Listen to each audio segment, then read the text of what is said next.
Olá, seja muito bem-vindo. Estamos começando mais um Bons de Garfo, o programa mais gostoso de TVja, que vai ao ar às 11 da manhã, mas hoje o assunto tem mais cara de noite, viu, Arnaldo? Quem está aqui conosco? Olha, quando ele chegou ao Brasil, ele tinha um desafio e tanto. Era um italiano, né?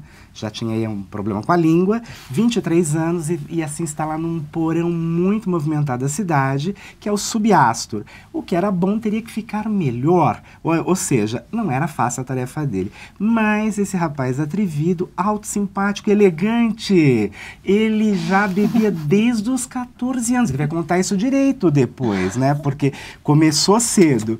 E começou a trabalhar também com ingredientes muito incomuns e surpreendeu na cidade. Em 2013, ele foi escolhido por Veja São Paulo Comer e Beber, o melhor barman da cidade. Aí as coisas vão acontecendo, ele casou com uma brasileira, a paulistana Flávia Baldi, né? Tem um filho chamado Henrico e dizem que ele ficou menos rebelde. Será? Né? A gente vai descobrir isso já. Além disso, ele ainda dá aulas, né, no Subastor para pequenos grupos, sempre concorridos. Hoje a gente tem o prazer de receber Fábio Lapietra. Tudo bem? Bom dia. Muito bem-vindo. Bem-vindo, Fábio. Começa falando dessa história dos 14 anos. Como você foi parar atrás de um balcão de um bar tão cedo?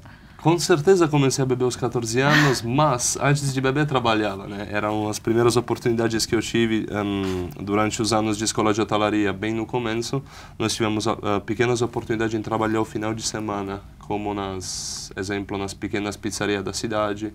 Era o primeiro dinheiro que nós conseguíamos fazer como alunos de escola nas nossa cidade. Nasceu assim, nasceu como...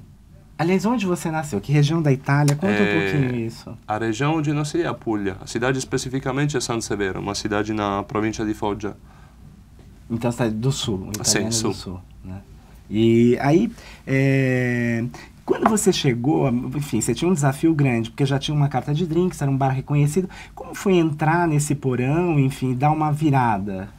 Foi um período bem intenso, né, que continua a ser intenso, mas de uma maneira mais próxima à cultura à equipe em si também, junto aos consumidores, né. Primeiro demorava um pouco mais para entender qual era o paladar, qual era a proposta, quais eram os tempos de costume, de hábito do consumidor médio em tomar coquetéis, e tudo isso se tornou algo que me ajudou muito, sim, com a ajuda da minha equipe, a entender a origem dele, histórias, os ingredientes mesmo do Brasil, é tentar encontrar essa fusão com o que é o conhecimento clássico de coquetelaria e preparação, junto a biodiversidade brasileira, mas nunca esquecendo as histórias dos clientes, as histórias mesmo da equipe do Subastor, né? O que você aprendeu? Que é um drink que agrada o brasileiro, que é diferente do que agradava o italiano, por exemplo? Não tem muita diferença em termos de consumo de álcool, eu poderia dizer, entre os tempos que eu trabalhei na Itália, em Londres e aqui. O paulistano tem um paladar bem refinado por coquetelaria clássica, que eu percebi, que é algo que nos direciona uma questão de manter o estilo dos clássicos, manter o respeito para uma receita clássica e agregar, entre aspas, algumas pinceladas que são, entre aspas, tropicalizadas, né? Podem ser um ingrediente, pode ser uma história, pode ser uma inspiração. Com a equipe do Sub sempre falamos o dia inteiro, inspiração em qualquer lugar. O seu último prêmio no Comer e Beber, na realidade, foi o prêmio de carta de drinks, sim, né? Na edição mais recente. Agradeci muito, foi bem feliz, porque era um trabalho onde toda a equipe se esforçou bem no começo do ano. Então você cria o tempo todo, a gente viu aqui antes de começar o programa, né, uma série de drinks que você já tirou do cardápio, enfim, sim, a sua carta é muito rotativa.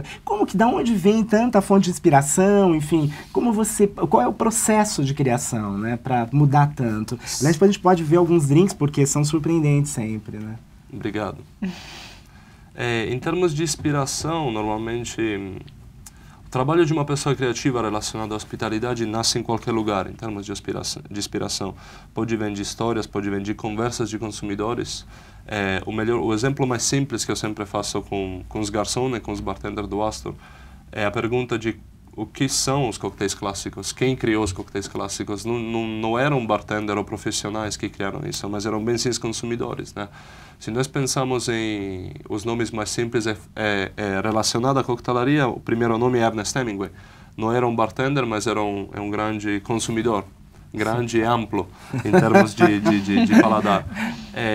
Sendo um escritor, Ernest Hemingway fez a maneira que os drinks eram escritos nas histórias deles, tanto nos livros, eram reportados. Então, primeiros passos não queria dizer de história, mas de como a bebida alcoólica e os coquetéis se espalharam em termos clássicos, né?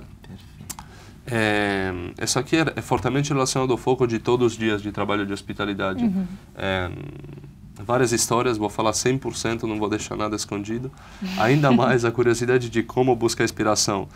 A busca de inspiração não vem sempre em relação aos ingredientes, mas o que temos mais próximo ao nosso valor emocional é também as afecções da infância, né?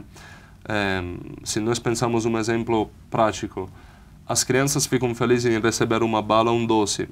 Às vezes são balas têm sabores, eles não são felizes para o sabor da bala, mas para a ação, para o valor afetivo e emocional que tem um doce, né?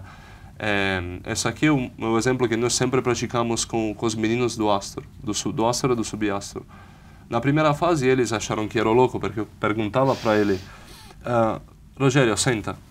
Aconteceu alguma coisa? Não senta. Me fala alguma coisa que você, em qualquer segundo, consegue lembrar do Ceará, da sua infância. A maioria deles nasceram em lugares muito simples, né? Metade da equipe do Subastro vem de lugares caiçaras, né? Isso, na minha opinião, não é um parâmetro de saber e não saber, mas é uma fonte ainda mais de como eles podem trocar ideia e cresceram, né? Criatividade normalmente vem dos lugares de menor resorça, né? Assim como os valores afetivos. E aí nasceu a primeira conversa sempre constante desde 3 anos com o Rogério. Me fala algum ingrediente que você tem no seu coração, sei lá, de alguns passos da sua infância, da sua família, da sua avó, de algo que você buscava como criança, uma fruta, um doce. Demoraram 1 ano e meio para me responder, porque não era ainda comum essa troca de ideia, não em termos de cultura, mas em termos de comunicação, que acho que é a base de tudo. E com o passar do tempo soltaram essa comunicação e começaram a entender a equipe em si, de quanto era importante para mim a opinião dele, para criar associações com o que nós vamos servir hoje. Não tem pessoa melhor dele de servir um drink, exemplo, com caju, se ele lembra o cheiro de caju passando embaixo de um pé de caju. Essa aqui, por exemplo, é das ideias do Ceará contra 007, além da história que eu estava contando antes, que era uma inspiração de cinema. E aí, Ceará, quem do Ceará na minha equipe? Rogério, venho aqui. Tenho uma história para contar. Você tem que buscar ingredientes, tem 1 semana. Eles, quando eu passei nessa fase um pouco Mission Impossible, assim. Não, eles entenderam qual era a minha ambição, qual era a minha questão. Não era tempo, não era qualidade, era vamos pegar essas ideias, juntar todas elas e elaborar em produto. O que nós servemos é uma experiência de hospitalidade, o produto em si, o coquetel é só a última coisa. Em termos de... É importante sim, mas ainda mais importante a história que nós vamos vender para os nossos clientes. Muitas vezes é a razão por que os consumidores voltam, é que fazem um bar de sucesso continuar em padrão de qualidade e dá ainda mais criatividade. A gente tem uma foto aqui do drink, queria que você contasse o que vai no 007 Ceará versus contra Ceará. 007. Desculpa para te interromper. É Ceará versus 007 Sim. ou 007 versus Ceará? Sempre Ceará antes, porque é a nossa prioridade em termos de valorização do produto, das regiões do Brasil, dos estados. Escutando o samba, né, que o samba para mim foi a primeira maneira de aprender o idioma português. É como o Arnaldo falou antes, tinha um problema com a língua. Sim, foi uma escolha. Quando eu comecei a escutar do Irã, fazia os meus reportes com a Flávia, ainda em Londres, né? Flávia, o que significa isso? Significa isso, mas o spelling é literalmente errado. Mas não, é a Dona Irã que está falando, é um cantor, não pode ser errado. Não falei, não, é a forma dele mesmo de decidir, de comunicar. Falei, será que é uma história legal para contar ou para, talvez, criar mais aliterações nos nomes dos drinks, né? E aí continuou essa esse Adoniran eterno dentro de mim, em termos de busca de ideias e de inspirações. Nossa, mas que legal, quer dizer, imaginar que um cara que representa a música paulistana, né, a música de São Paulo, tão bem ter servido de base, de inspiração para você criar nomes para os teus drinks, né? É muito São Paulo isso. Sim. Legal. Fora de música ou de noção de inspiração, acho que o que me captou muito de Adoniran é que eles contavam a história do país, da cidade de São Paulo e das pessoas de São Paulo. E isso aqui criava um monte de nomes que eram piadas ou brincadeiras, mas que para mim era tudo novo. Então eu queria saber quem estava atrás daquele nome. Mato Grosso é um estado ou o nome de uma pessoa? Não, é o nome de uma pessoa. Ótimo. A forma certa de conjugar esse verbo não quero especificar um verbo em si do Adoniran, porque tinha um monte, né? Se agora começo a falar de samba, depois esqueço de falar dos drinks. Mas a inspiração do Ceará contra 007 veio de um filme que eu pesquisava em abrindo link sobre Adoniran. Tinha um samba que se chama Jabá Sintético, que não é tão popular. Do Jabá Sintético era uma primeira parte da carreira de Adoniran, onde ele começou a ser ator de cinema, de novelas ou de histórias que eram toda parodia. A ideia de Ceará contra 07 era uma parodia dos anos 80, se não me engano, de Moscow Against 007. E aí eles fizeram Ceará contra 007, onde o ator principal chama-se de Jamie Blonde, interpretado pelo Jô Soares. E eu conhecendo o Jô Soares, vendo os programas da minha pesquisa, que legal, que forte, que personalidade boa, né? E ainda mais a ideia dessa parodia de Ceará contra 007. Então vou consultar os meus mafiosos cearenses, né? Eu conversei com o Rogério. Rogério, eu quero saber de qual forma vocês usam o caju. Normalmente jogam, ele falou, porque usa castanha e joga fruta no Ceará. Tudo bem, essa aqui é uma questão política, não precisa investigar muito. Eu quero que nós usamos a ideia de 007 como Vesper Martini, lembrando que quanto o paladar clássico do paulistano é bem treinado em termos de coquetéis clássicos. De qual maneira eu consigo enviar o estilo de drink do Vesper Martini, mas com esse Ceará, porque o nome já vendeu, o nome está lá e está no cardápio, eu não sei os ingredientes. E aí pensamos no Vesper, da vodka. Se vocês querem, temos também um kit de sobrevivência. Você trouxe de escritório. Pode montar o seu kit de sobrevivência. Vamos montar o kit de sobrevivência com dois serviços. Um para a Helena e um para o Arnaldo. E voilà. Ficaram até já frio, né? Já ficaram até geladinhos. Como? Esse fica no escritório, é isso? Esse aqui é uma história que acabei de criar, de kit de sobrevivência de escritório. Exatamente para nos ampliar um pouco mais e trocar uma ideia ao vivo, claro, de umas dos drinks mais pedidos desde 2015. É mais admirado, principalmente pela curiosidade da história. Isso aqui é algo que nós tentamos sempre direcionar para os clientes. A história de Ceará contra 07 foi clara. Alguma dúvida? Nenhuma. Perfeito. Nenhuma. Chegamos aos destilados, né? O Vesper Martini é um clássico reconhecido para o uso de dois destilados. Vodka, uma vodka seca, e um gin, um London Dry Gin. Onde nós pensamos em fusionar a vodka com uma castanha de caju. A castanha de caju é muito gordurosa e oleosa. Então, o aspecto da gordura do óleo da castanha cria uma extensão de persistência no paladar, junto com os outros ingredientes. Além de ser a base principal do Vesper Martini, certo? Nós vamos colocar... Olha, vocês não estão vendo aí, é uma pequena bolsinha que tem aqui, mas ele tem de tudo, gente. Tem pinça, tem gelo. Menor de Mary Poppins, é o melhor kit escritório que eu já vi. Então, se você quiser tomar o seu pileque no escritório, não faça isso, hein? Mas dá pra bebe responsavelmente. Eu gostei da habilidade de continuar contando a história fazendo drink. E aí que a gente vê que um barman tem anos de experiência atrás do balcão, né? Tem que ir preparando e conversando ali com todo mundo que está na frente. Absolutamente. Não quero dizer tempo e dinheiro em termos de trabalho, mas em cada trabalho é isso. A nossa ideia partiu de infusionar vodka com a castanha de caju, que é essa garrafinha aqui, onde nós vamos usar 50 ml de cada. Em partes iguais com London Dry Gin, na mesma quantidade.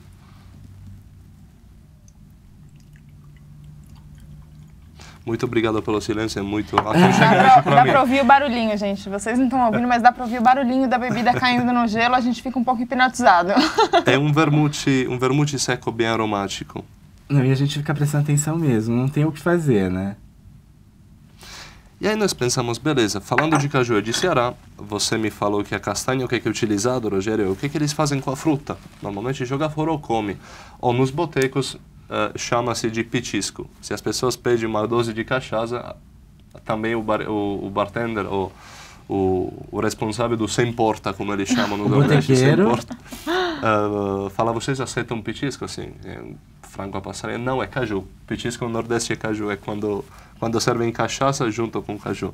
E nós pensamos em fazer um perfume, né, que chamamos de perfume cearense número 5, para não quebrar o mercado de Chanel número 5. É o nosso amigo que tem um utensílio chamado de Roto Vapor, que é para produzir extratos de perfumaria e de aromas, né? Então ele destila a fruta do caju junto com as cascas, exatamente porque a nossa ideia era manter o sabor e o perfume do caju. O caju, além de ser gostoso como fruta, mas nem todo mundo gosta. Acho que é uma fruta que ou adora ou odeia. Mas o perfume é emocionante para todos, eu acho. Então, nós pensamos em fazer esse perfume, onde nós vamos borrifar em cima do drink uma boas borrifadas. E aí finaliza o drink na mesa. Adicionamos mais gelo. Tá escrito perfume caju aqui mesmo, gente. Não tem como confundir. Helena, borrifa no guardanapo pra gente sentir. Sim, ótima ideia. Vou pegar um guardanapo novinho aqui. É a base de álcool de cereais, de conservantes podem... Olha, eu nunca passei debaixo de um pé de caju quando eu era pequena, mas consigo ter essa memória só de sentir. Pior ainda é porque nunca vi uma árvore de caju. Nunca vi uma árvore. Mas até se borrifar ele de cima, ele sente, é bem persistente porque... Gente, eu tô cheirando caju aqui agora. Vou mostrar de novo esse perfume, é uma delícia. Quase, quase.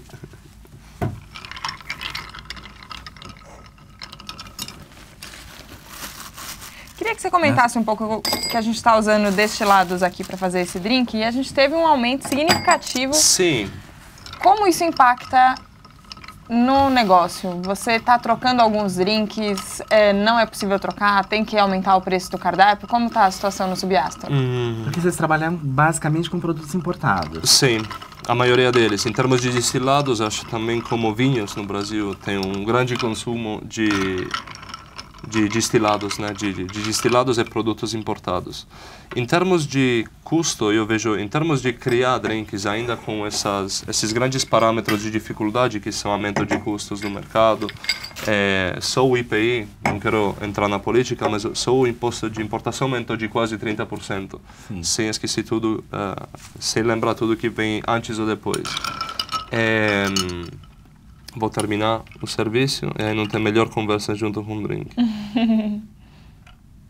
Olha, tá... Vou tirar esse daqui pra gente poder ver bem de pertinho.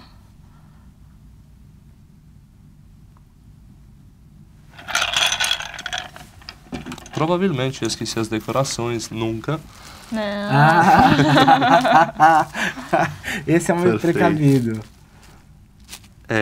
Nós vamos colocar a nossa decoração, que é praticamente um talo de abacaxi, muito curioso. Normalmente quando limpa-se abacaxi se joga o talo.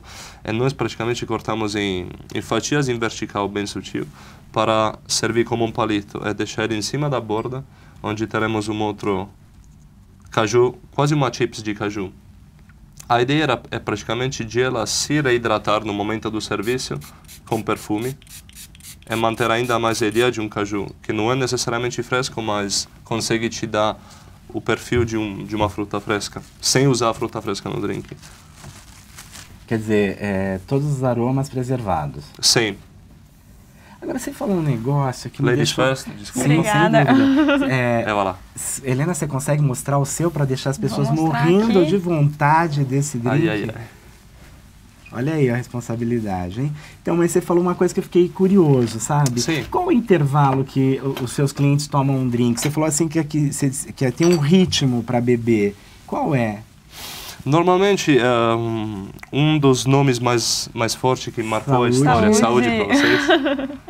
Um dos bartenders mais históricos que marcou uma fase de coquetelaria internacional foi Eric Raddock, que foi o head bartender histórico do Savoy Hotel. Eric Raddock falava sempre que em caso de drinks secos, como a ideia de um Vesper ou de Dry Martini, tinha uma nota num livro dele, no primeiro Savoy Cocktail Book, que falava os drinks vão ser bebidos rápido ainda quando eles estão tomando risada de você. Still when they are still laughing at you. Que era uma questão de temperatura de drinks mais seco, que é... Acho que tecnicamente não tem uma grande descrição, mas era só uma maneira de consumir os drinks antigamente. Estamos falando de anos 30, 40, onde o consumo de álcool era muito alto, sem a responsabilidade que temos hoje em dia, né? Nos nossos clientes, no dia a dia do Sub, as pessoas têm um bom ritmo de bebida, normalmente um drink não tem um padrão de tempo, mas 10 minutos. Os nossos consumidores locais principais normalmente vêm para 3, 4 opções de drinks, sendo às vezes sempre o mesmo, e às vezes temos uma grande liberdade, né, dos lados dos clientes que falam Fábio, qualquer coisa quiser de um destilado que eu ainda não experimentei, que eu antes tomei um gin tonic e agora queria tomar algo com rum, pode ser? Então, muitas vezes os nossos clientes dão a opção de destilados e nós vamos montando outras ideias, sendo do cardápio ou novas feitas na hora. Conta uma coisa, quando você foi eleito melhor barman de São Paulo, você disse que você foi para trás do balcão porque você não sabia jogar bola, então você não tinha o que fazer aqui no Brasil. Você aprendeu a jogar bola ou não? Não, na Itália nunca joguei bola, pior ainda. Ah, nunca jogou bola? Não. Fazia outros esportes, praticava outros esportes. O primeiro esporte era basquetebol e depois sempre fez artes marciais. Basquete dá para entender, né? Quanto você tem de altura? 1,93. Não é tão alto para basquete, mas é um cara alto, né? Então, agora, existe aí... Deixa eu só falar um comentário sobre o drink. O drink é deliciosamente seco, né? Eu que não gosto de nada doce, né? Para bebida, ele é deliciosamente seco e perfumado. Porque você tem a ideia, pelo aroma, que ele vai ter doçura. Sim. E ele não tem doçura nenhuma. Sim. Um primo irmão do Caju Amigo em versão seca. Em versão Jamie Blom, não James Blom. Mas existe aí, a gente sabe que tem uma coisa forte que são as distribuidoras. Como que é o assédio para que vocês prefiram este ou aquela marca, aquele rótulo? Como que é isso? A realidade do consumo de bebida alcoólica é fortemente... entre dois pontos. Fica bem entre dois pontos no lado de quem é gestor de bar ou uma pessoa responsável para serviço e criação de bebida, que é exercícios de custo, entender as margens de custos que sempre podem vacilar. Variar. E... Tá vacilando por causa do preço. Normalmente eu vacilo depois de 2 Ceará contra 007 e volto para casa. Também em relação ao qual é a demanda do consumidor. Normalmente temos clientes que vão direto para destilado super premium, reconhecendo que tem um certo preço que tem uma pequena tensão a aumentar. Do nosso lado, como companhia tradicional e Subastro, não aumentam preços em relação a como esse ano oscilou a bebida. Isso aqui faz que o nosso gross point diminui, mas nós temos outras maneiras de trabalhar os gross points de todas as bebidas alcoólicas, sendo coquetéis ou doces. Normalmente, o paladar das pessoas tem um alto consumo de gin e de vodka, destilados mais claros, também de rum. E tem muitos produtos destilados acessíveis no mercado que dá para trabalhar com uma ótima margem de custo.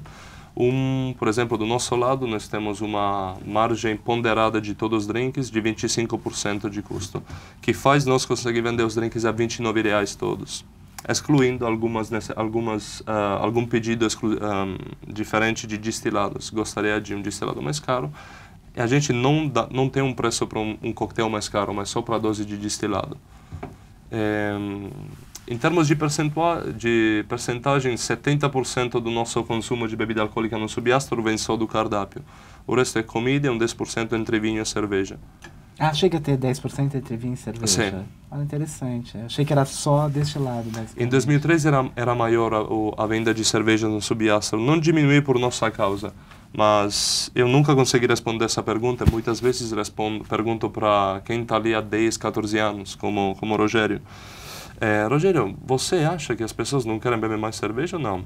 Eu acho que as pessoas estão começando a buscar mais informações na coquetelaria, que eu acho que o que acontece tanto no Subastro quanto em outros cocktail bars de São Paulo, que é muito positivo para o crescimento do mercado.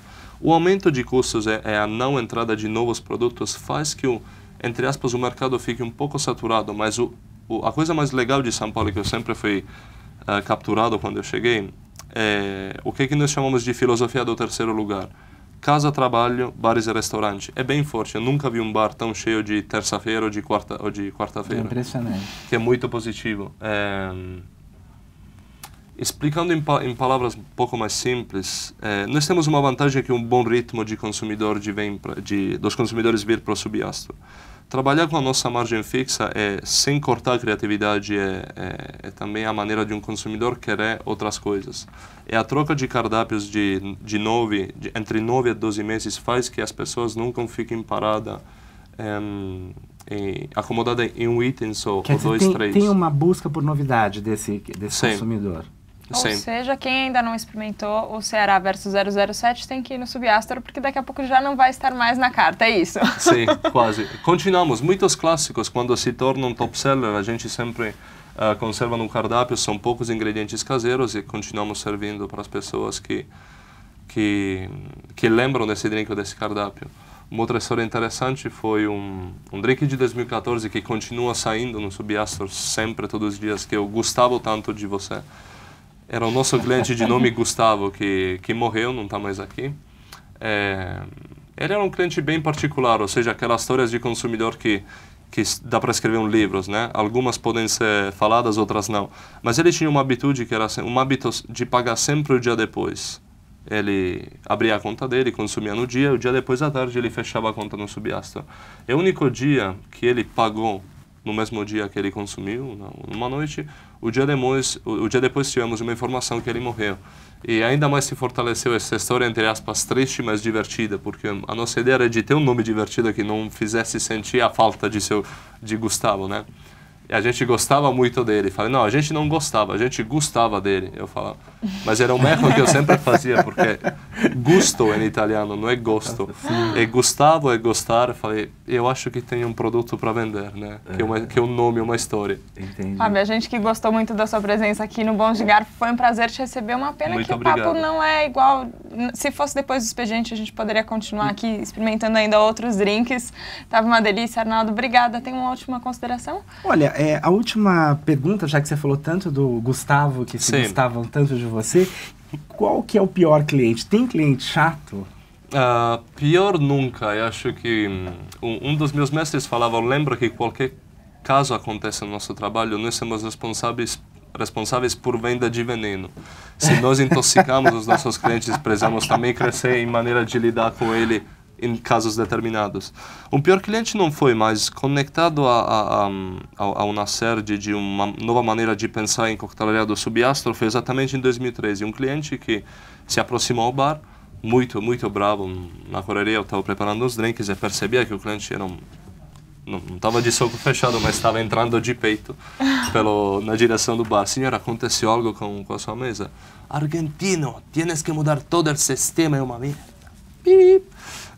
Apontando o dedo. Eu falei, nossa senhor, desculpa, posso ajudá-lo em entender o que aconteceu? Nada, tá uma merda. Praticamente pegou o primeiro cardápio, que graças a vocês se tornou um dos cardápios principais de 2013, sem com prêmio, mas com a contra-aceitação do cliente. Mas nesse caso, esse cliente jogou o cardápio no meu peito, assim, e saiu sem pagar a conta.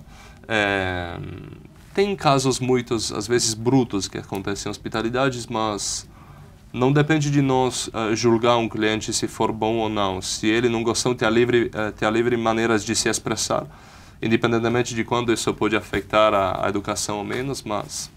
Será que ele tomou um drink com torresmo, alguma outra coisa? Não com torresmo. Com torresmo era o mais estranho, mas se tornou também o mais vendido. Esse cliente ficou muito bravo porque não conseguia ter no cardápio mais um gin tônica, cosmopolitan, um dry martini. Sendo os clássicos, em cada bar do mundo os clássicos são preparados, mas não necessariamente listados, né? Não é necessário mais, né? Necessário depende do gestor. Na nossa opinião, tendo uma boa equipe de salão bem treinada, eles sempre direcionam o cliente em termos de tato. Se ele sente que um cliente com paladar mais clássico, sendo um cliente local ou menos, e ao mesmo tempo do serviço, o garçom percebe que não tem a maneira de um cliente encontrar algo que agradou ele no cardápio. Eles entram logo em uma conversa de conforto para um cliente. Se vocês querem, todos os clássicos são preparados. Ah, ótimo, então eu gostaria de ter um Cosmopolitan, um Dry Martini, ou sei lá. Eu acho que é bem comunicação muitas vezes, né? Ensinando comunicação italiano, falando com os paulistanos, não agora o português já comunicação. todo dominado, né? Tá dominado. Aprovou, Arnaldo? Tá aprovado? Tá Nossa, feito. depois você acabou de me conquistar. Essa história do Adoniran Barbosa ficou, né, Helena? Entre as que a gente vai levar por Bons de Garfo. Muitas histórias de bar boas, Nossa, é isso muito mesmo. boa. Fábio, obrigada pela sua Muito presença. obrigado. Obrigada, Arnaldo. Obrigada a você que nos acompanhou aqui no Bons de Garfo, hoje com Fábio Lapietra, do Subastor. Para saber mais informações sobre gastronomia e sobre coquetelaria também, é só entrar no site da Veja São Paulo. A gente se vê na próxima semana. Tchau, tchau!